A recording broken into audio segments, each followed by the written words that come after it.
Hey folks, Josh here.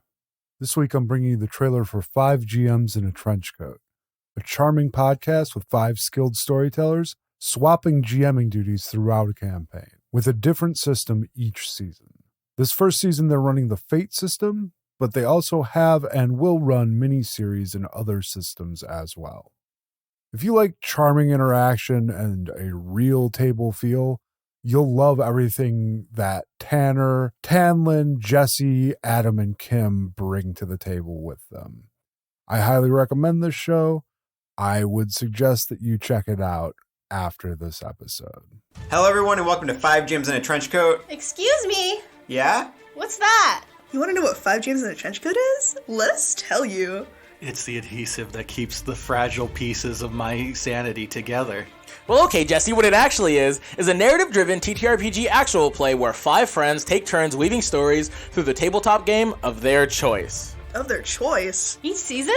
Each season. That's pretty cool.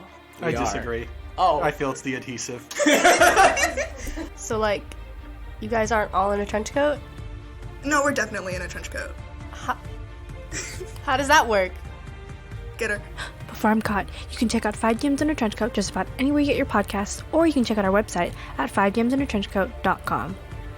Oh my god, they really are all in a trench coat. All right, that was 5 GMs in a Trench Coat. They are available at 5GMsInATrenchCoat.com. That's the number 5, GMsInATrenchCoat.com.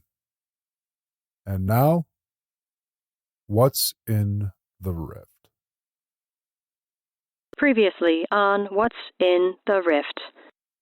I've never done that in front of anybody before. I talked about it a little bit on the Rift, but I thought maybe I could learn something about this beyond what's on the page. Yeah, I'm thinking we're gonna have to make a hole. Make a hole? In a skull. You can do this. Just don't look. Okay. As you pause and are kind of surveying the area, you do hear what sound like some alarmed voices echoing in the night.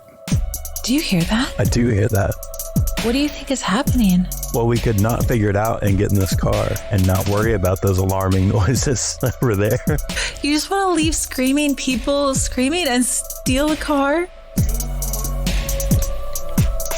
He's my husband. He's inside. I can't just go. I'm sorry. I'm Gypsum. How can I help you? We just found your wife, Glenda, outside, and she was having kind of an issue, but we were going to take her for a car ride, kind of clear her head. Did you want to come with us? This isn't like a euphemism. We're not going to go out back and just get fucked up, right? You got an actual car? I kind of squint my eyes like, how is this happening twice in a row? That people don't seem to know what cars are. If you got a car, I'll go anywhere with you. Bring Glenda or not. Yeah, it's a real car, and we're going to go for a real drive. And you're welcome to join us. All right, let's do it.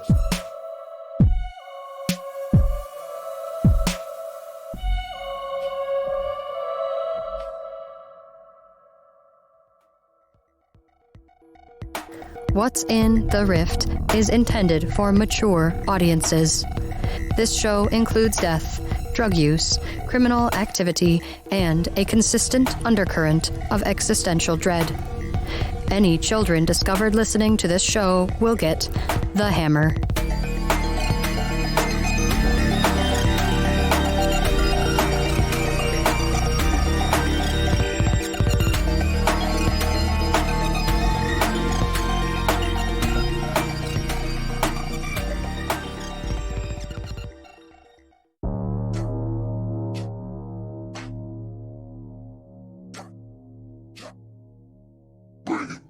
Court and Bruce, you find yourself in a bedroom, an unfamiliar bedroom, in an apartment, in a building that you have never seen before in your lives, and you were supposed to be meeting people at. However, what you found instead is a young girl with a cryptic letter and a disgusting, abandoned, rundown hovel. You have wandered into the back bedroom of this place and found nothing really interesting so far. I think this room is just a slightly more pleasant dead end than that bathroom. Well, I would say they both have their merits of being upsetting. Maybe we just, back away from this one slowly and never enter the bathroom again, and we just kind of do what we're going to do in other places of this apartment. I'm curious about those papers. Any other mysterious letters for me, or I don't know. That's a good idea. Let's see if we can find any kind of documents. You guys head back out to the kitchen, where you do indeed find a disheveled stack of papers that's strewn randomly about a table. As you're rifling through these papers, a few things begin to catch your eye, including the passage, "Tests were ultimately disastrous. Of the 5 administered patients, 4 were never recovered. The 5th came back but was vegetative. Dima insisted on keeping the subject alive for 6 days, poring over neuronal scans in the hopes of identifying any changes to the structure of the brain. On the 6th evening, the subject died of a brain hemorrhage." Beyond that, the paper is too water damaged to really make out the rest. There are a few markings on here, though. It's very difficult to read, especially with the low light in the building you're in. If we need more lighting, Court takes out her phone to use the flashlight function in order to give us some little bit of better view. What's written on these pages is handwritten. That's the first thing that really stands out to you, and the blue ink that adorns them appears to be spotty and inconsistent, almost as if it was written hurriedly. You can see the papers much easier now, but there's simply too much damage to these papers to make them really legible to you without some further work or investigative effort. Do we know where the hammer came from? No, we are just told that we are going to meet here in order to see it. I'm not going to lie, I have no idea what it is. You do know that the hammer was purportedly something that Palakas claimed that they had built from instructions that they had deciphered from the rift. You think these could be notes about the hammer? I can hardly make a sentence or two in a row, but test subjects? I don't like the sound of this. What said that they were recovered? That's good. Oh, wait, no, died 6 days later. Never mind. Yeah, no, I'm not feeling terribly comfortable about this. You're great. I'm happy I met you, but, this whole feels like a whole, murder thing, and I'm not about it. Yeah, I didn't think the best part of this would be the teenager that called me a creep, but everything since we came into the apartment has just been worse. I know, that was the highlight of tonight. That's kind of weird. Bruce, are you thinking about just calling it quits and seeing if you can't get Angie to come pick you up? No, I don't know. I think Bruce is unsettled, but I don't know if he's ready to call it quits. The two of them found each other, so... Bruce, I've been thinking, are we in the wrong apartment? Not even apartment room, but the wrong building? Why would our little friend... They were in this apartment. Not just the building. I don't know. She knew my name. I'm not a teenager. I don't hang out in, decrepit murder apartments. As you guys are debating back and forth, you begin to hear a chant rising outside. It's very difficult to tell what is being chanted, but it sounds like some group is approaching and chanting. Oh my gosh, This is just like when I took Hans to prom. Oh god. Wait, that's a story I'm going to want to hear about later, but not right now. Bruce, do you hear that? Afraid to say that I do? Mm-hmm. What are they saying? I don't know, but no one has ever chanted for a good thing. Alright, we're going to have to try to, what the kids call, secretly look at something. I'm sure there's a term for it. I have no idea what it is. Peeking. Yes, peeking. We are going to peek. That is the term we are going to use. Alright, so I think since you had the idea, you should go first. You are currently in a kitchen across the hall from a living room with a large plate glass window. It is from that window that the sound of chanting can be heard the clearest. All right, Bruce will approach. He's holding his hands out in a defensive stance just in case.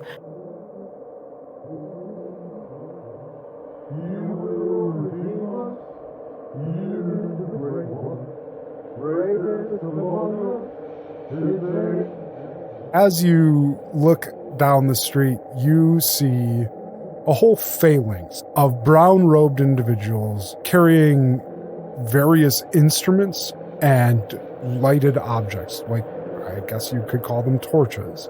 and they are walking in formation down the center of the street. What religion do they practice in Florida? Is it like an evil monk kind? I'm pretty sure I've heard something about that, but I've never visited Florida before, so I'm not entirely sure. Why? You should take a look at this. Court, as you approach the window, you get a good view of these folks too. And what stands out to you is that there's one person at the front of this column of marching priests who appears to be walking rather casually, and he's wearing sandals and a long flowing brown robe and a rather conspicuous pair of neon green sunglasses. Do you think this is that wizard?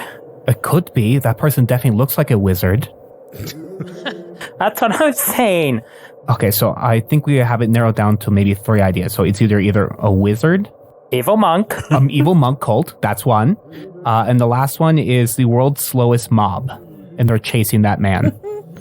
That's the only options that make sense to me right now. The man leading the column is pointing at different things on the side of the road and making finger guns at them. And when he cocks back his thumb and brings it down like the hammer firing, where he's pointing, little rose bushes are sprouting out of the concrete. Okay, he's a wizard. Yeah. Bruce is feverishly taking the letter out of his coat pocket, and he's shouting, "Wow, bouncing!" and kind of banging on the window, thinking that this is the person. As you are pounding on the window and shouting Lai Bojing, the column stops, and the man turns and looks up the window and holds a hand aloft over his head and shouts, and you can hear him clear as day through the window. Hi, Bruce. Come downstairs. Say hello. Bring your friend Court. Okay, now I'm freaked out a bit. What? Well, I'm waiting. Okay, let's not upset the wizard. Wait. Bruce takes out his phone. He's going to send a message to the Rift if he can. Okay. He wants to know if this has anything to do with the people that's supposed to meet on the Rift. As you're typing this out, Bruce, the man suddenly appears next to you. Oh. It has nothing to do with the Rift at all, actually. Come outside. Come join my followers.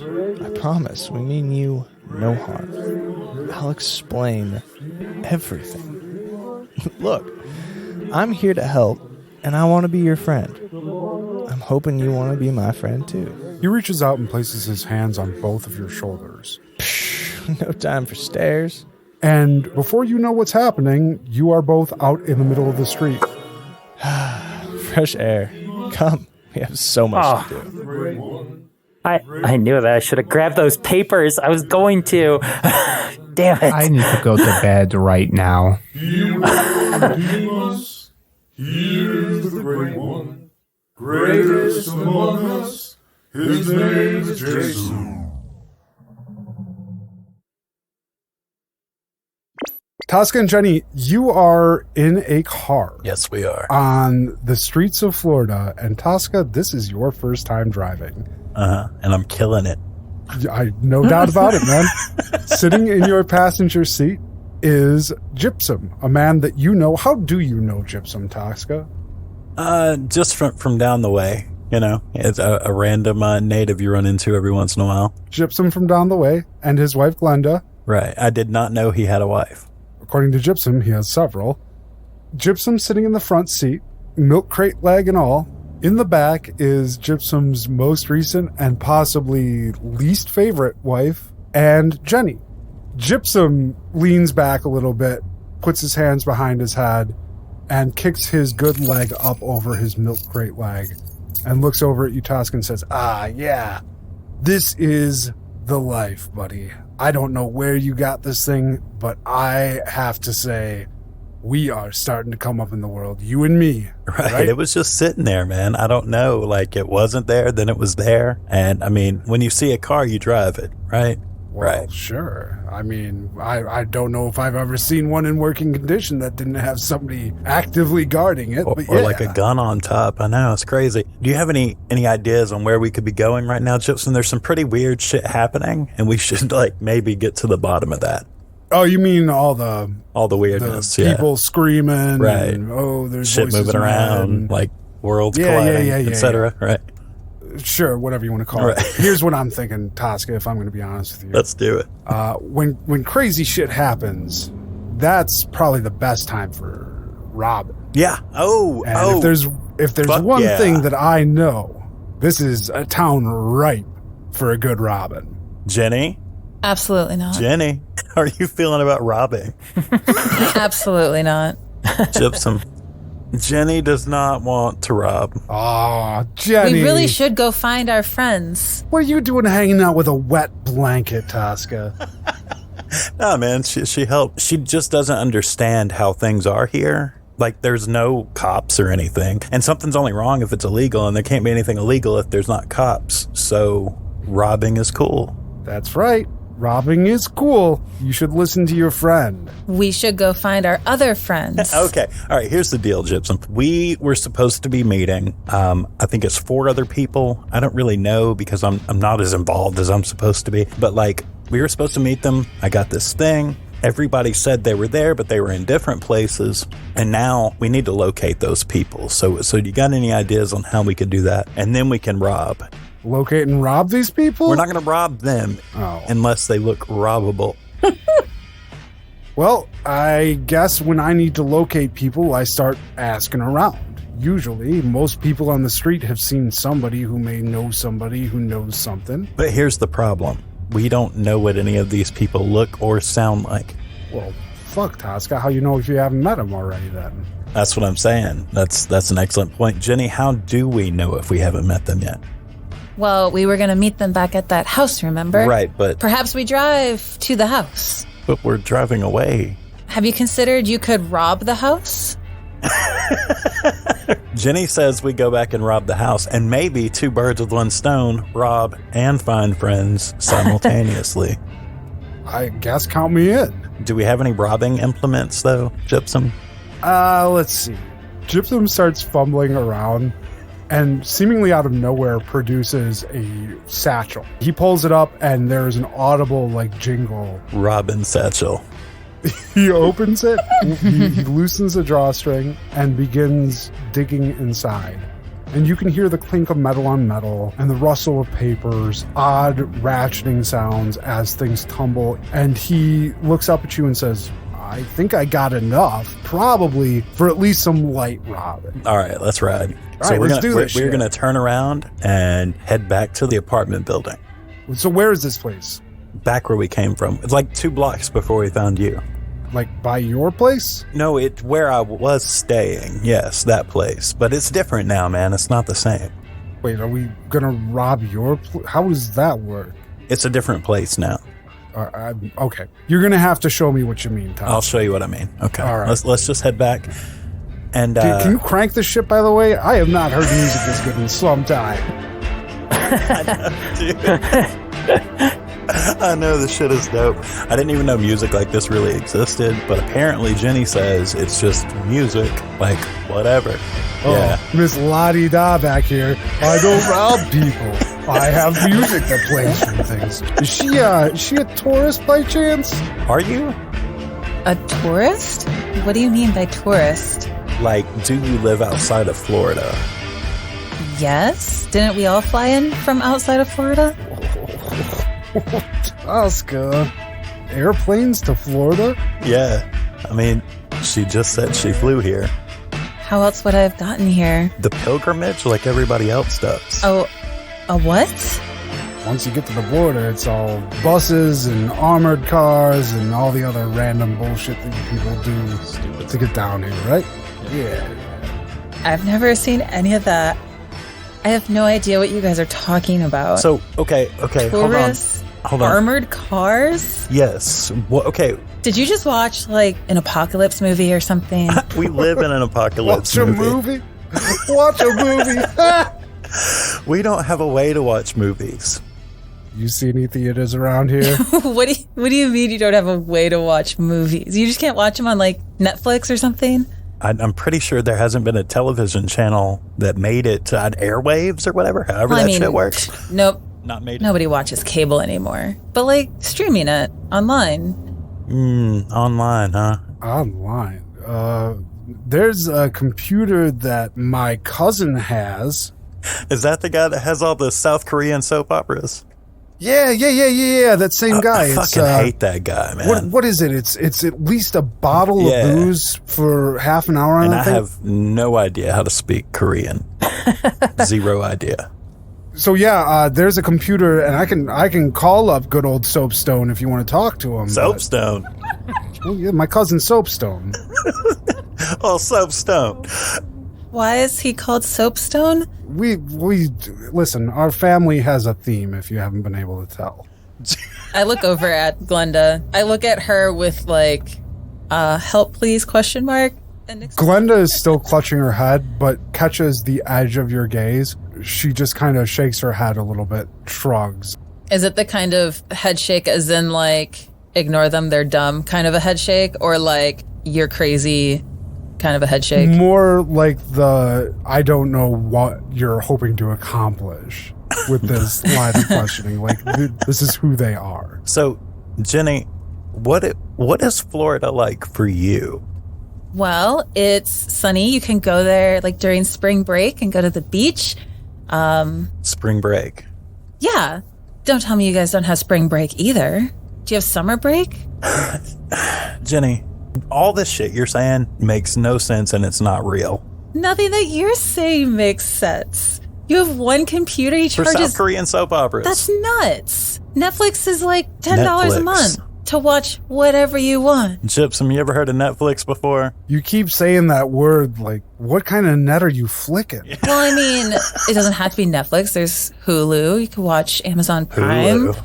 Fuck. Peacock. There's so many. Like, I don't... If neither of us can agree on what Florida is, I guess what can we agree on?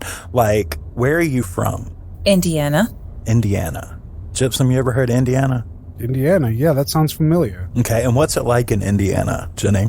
It's like any other state. There's cities and stores and highways and... No, Gypsum gets a real concerned look on his face for a second, and then readjusts himself in the seat, grabbing the edge of it and pulling himself so he can look directly at you, Jenny, and says, does the word Indianapolis mean anything to you? I mean, yeah, it's a huge city. Have you heard of Fort Wayne? Yeah, I have, and I don't... Gypsum slowly turns back around in the seat and sits down kind of hard and looks over at you, Toska, and says, do you know any of this? Because I feel like I didn't just a few minutes ago, and when she started talking, things just started clicking. Shit is vague, and it's been like that for like a good couple of hours now. Like, we saw a billboard about Jason. Have you heard of Jason Christ? Do you know who that is? The fuck is that? It's some dude on a billboard, like surfing or whatever, and it said, find love with Jason Christ, I think. And I have no idea. And Jenny was talking about Jesus, like that's another person. My point here is that we don't all seem to be in the same world that we were in. Well, I mean, you guys did grow up in Florida, right? So maybe heard the education's not the best. You probably just didn't learn in the States. No, we grew up in a Florida where people, when they have a car, it's got a gun on it. Toska, I think I know what a Jason is too, and what a Jesus is, and what an Indiana is, and I don't know why. How do you not know this, Toska? Why do I know this? What the fuck is happening? I don't know. I had never heard of Jason before, but now suddenly I know things about him and his religion, and I'm not sure why. I've only seen the one billboard. Well, right. And that billboard didn't even make sense. Like how he pieced out for 3 days, took a chill, and then arose? Why does that make sense? What the fuck are you talking about? I don't know. He pieced out for 3 days? I don't even know what pieced out means, but I know that he pieced out for 3 days. I don't know. Listen. Listen, you know what would make me feel better, Toska? Is robbing something. And let's get back to our roots, We're almost man. at the apartment. Get your Robin bag and let's go.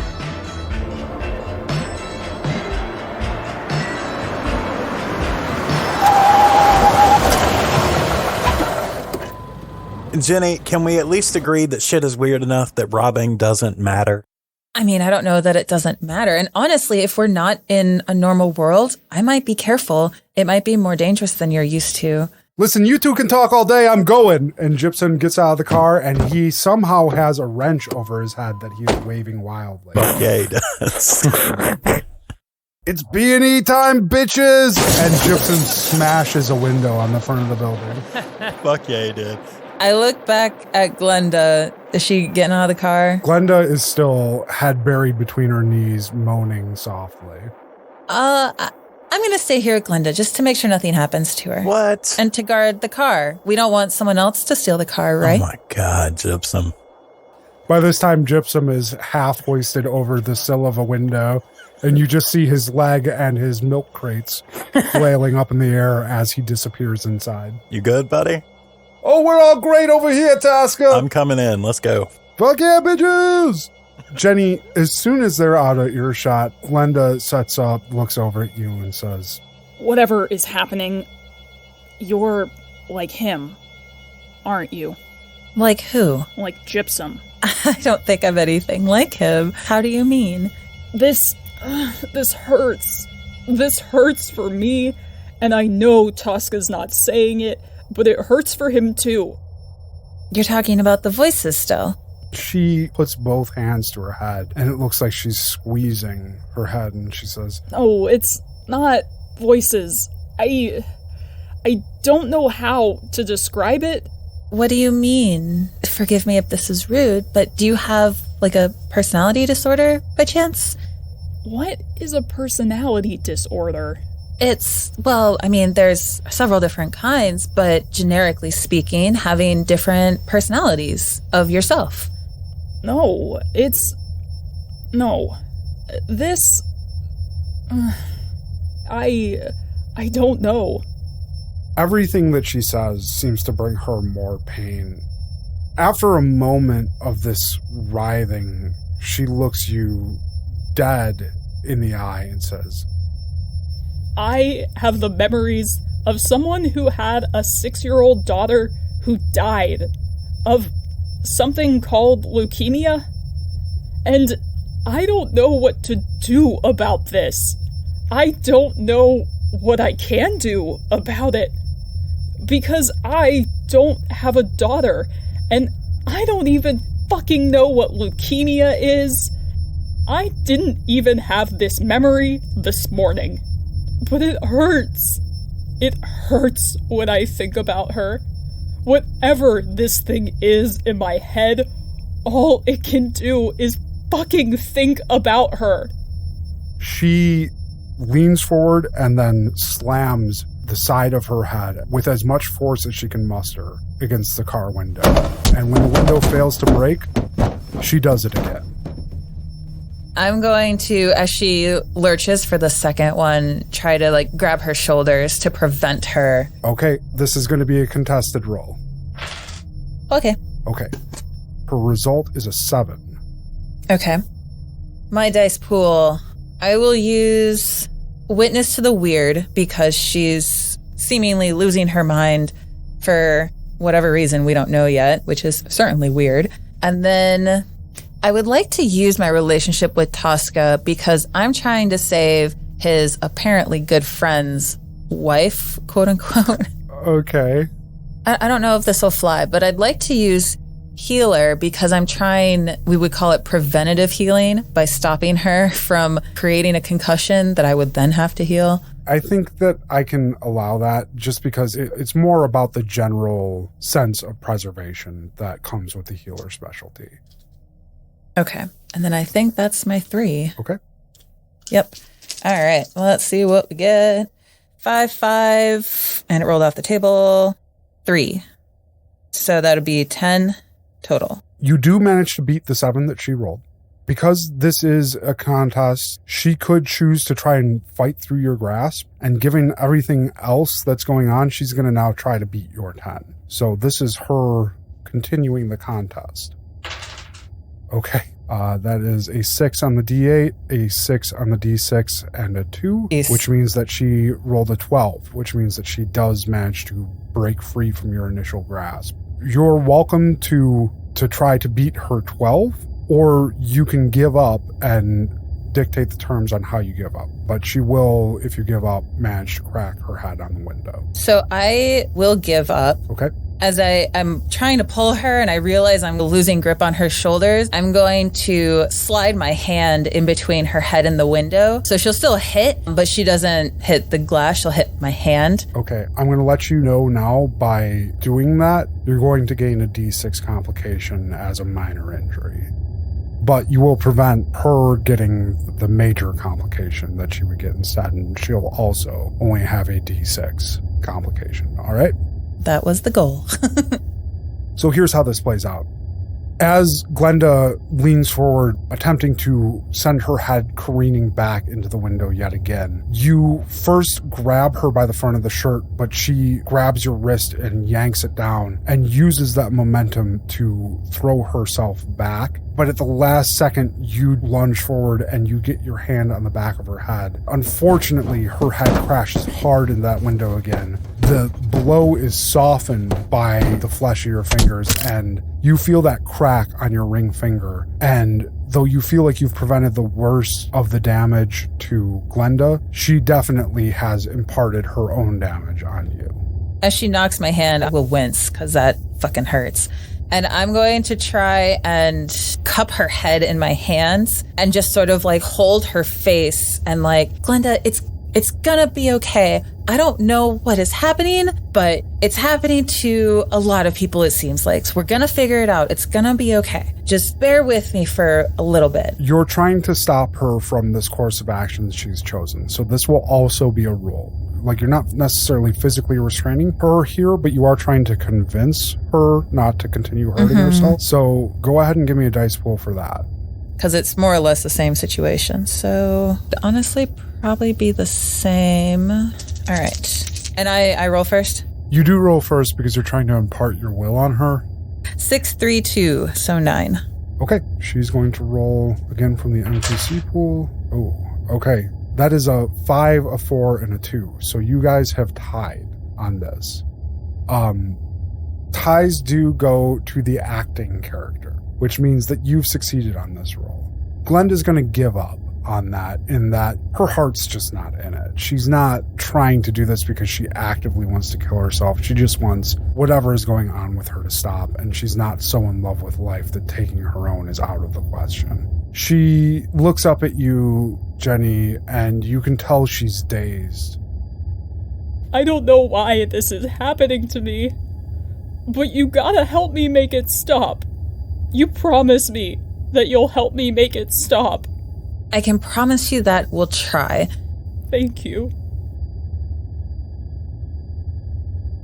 We're going to cut back now to Blanche and Jackie. Blanche, you are in the bedroom of a strange apartment trying to recover from the intense nausea you experienced when Jackie cut into the skull of Herman to relieve the building pressure from the hemorrhage on his brain. It was a geyser, if you remember correctly, and you are currently covered in his blood. But Jackie, you do feel that the operation that you performed was successful, and you expect Herman to last at least a little bit longer now. However, what you did is not a cure-all, obviously. No. He's not just going to get better. He just won't die immediately now. Jackie, based on your best medical estimate, you would say that if Herman does not receive treatment in the next 90 minutes or so, that the same problem will surface again, and he will be in just as much danger, not to mention the amount of blood he's lost. If you're going to get any information out of Herman, it'll need to be quick. If you're planning on saving him, you're going to have to start moving now. Herman rolls over a bit and says, Oh, my head. I don't know what you did, but thanks. I think. Well, it's only temporary, but I'm glad it helped some. Was I out for a minute? Oh, yes. I'm not gonna make it. Am I? There's a small chance we might be able to help. You need blood at this point, man. And I don't even know your blood type, and I'm not sure where around here we could find you the help in time, but you definitely are stable for the time being. If this is it, this is it. Guess I'll leave a beautiful corpse. Right? Herman turns to look at you, coated in rapidly drying blood, big bruises under both his eyes, just absolutely beat to ever-loving shit, and gives you a half smile, exposing his bloody teeth.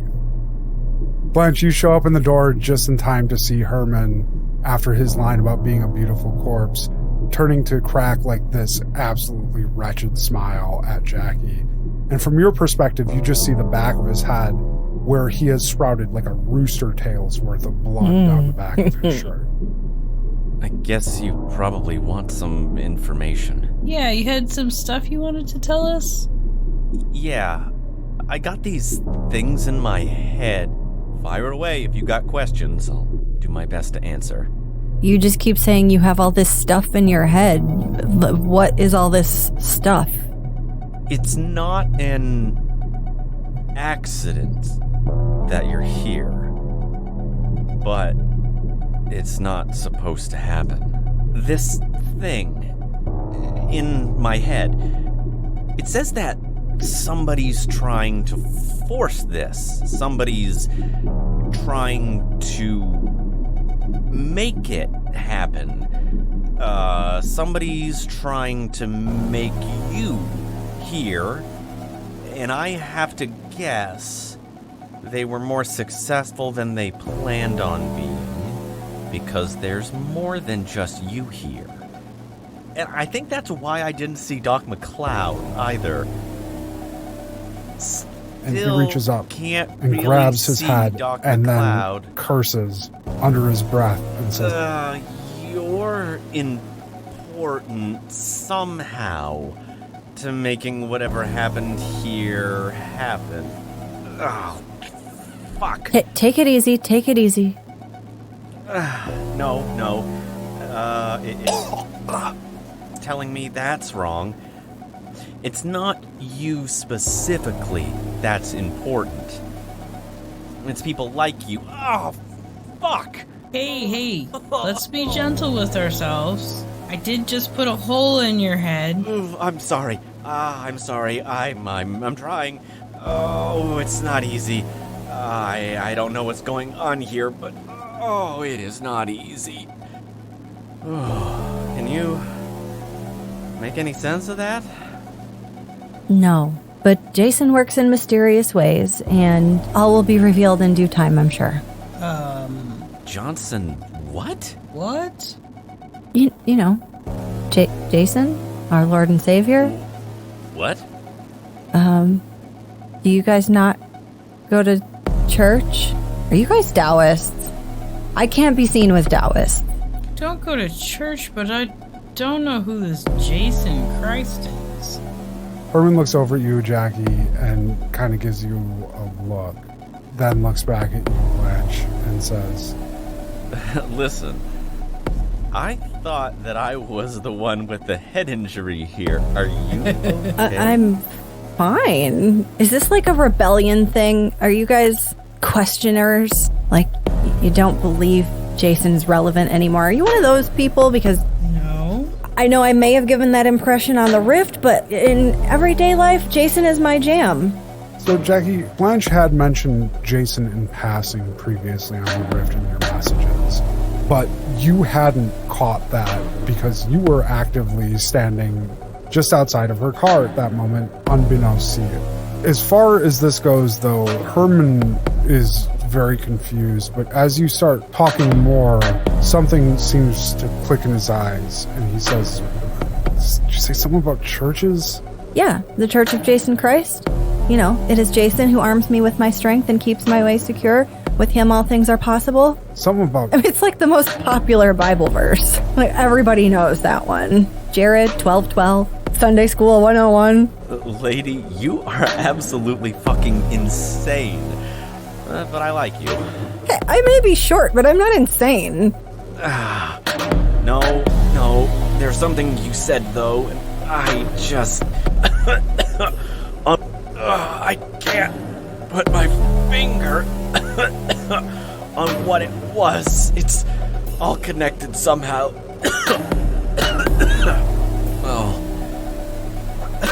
all part of a bigger thing. Herman starts seizing again in front of him. Oh no. Is this my fault? Did I ask him too many questions, Doc? No, this is just probably going to keep happening until it blows his brain. Okay. Herman's stiff right now. He's back against the wall, and Jackie, looking at him, you can tell that whatever's going on right now is fairly intense. Given the fact that you have left a hole that is actively relieving pressure, it doesn't make a whole lot of sense.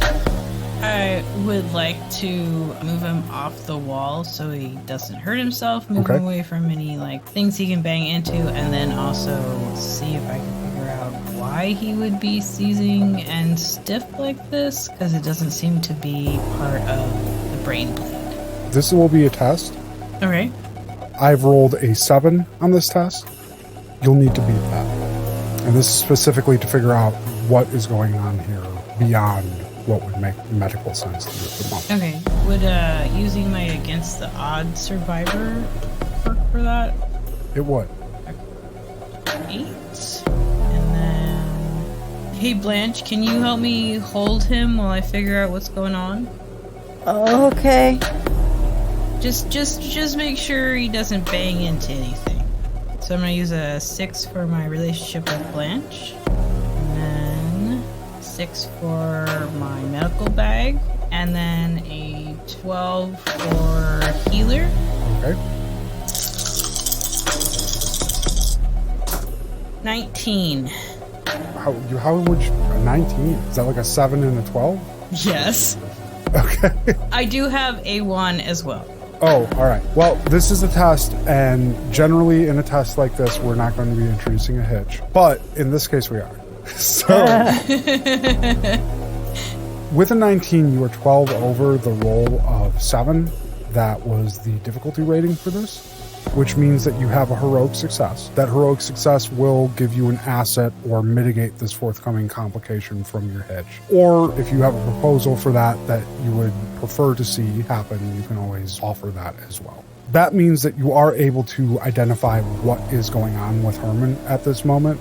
Everything about what you're seeing is indicative of an epileptic type seizure, a seizure unrelated to the type of seizure that occurs with a hemorrhagic stroke, as Herman previously presented as having. Epileptic seizures are a little bit different in that they tend to be frequent, come in clusters, and don't always result in the typical seizure-like symptoms. But Herman appears to be suffering from the type of seizure that occurs from an overactivity in the brain. As you are diagnosing this, though, you attempt to stabilize Herman's head, and in the process, you actually bring his head back down on the desiccated wrist bone of the corpse that is still in this room with you, that everyone has seemingly forgotten.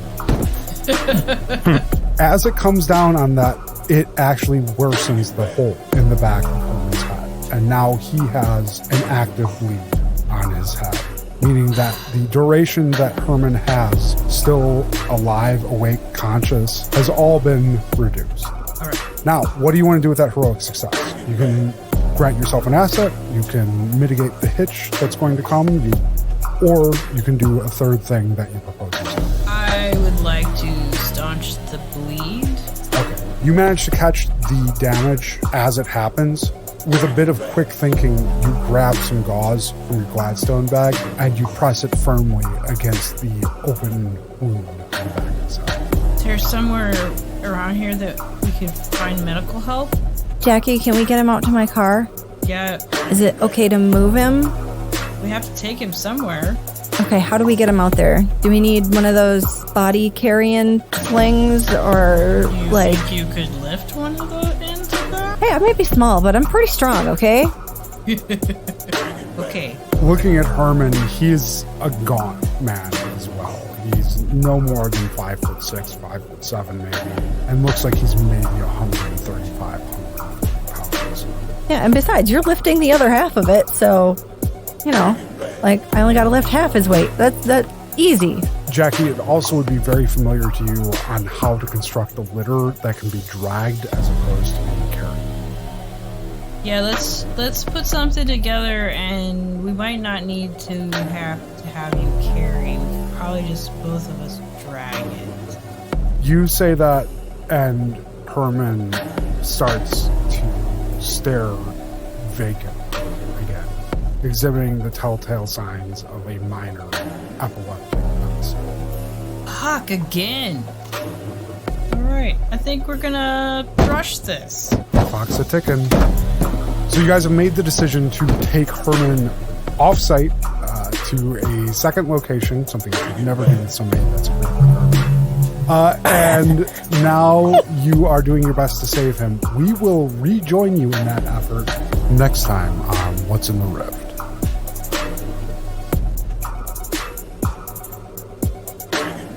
If you enjoyed our show, please remember to rate and review What's in the Rift on your favorite podcast platforms. If you really like the show, you can find us on Patreon to support us directly. Find links to our Patreon and Discord servers on what'sintherift.com. We appreciate the time that you spent with us, and we're looking forward to spending some more time with you soon. What's in the Rift is brought to you by Gas Station Drugs.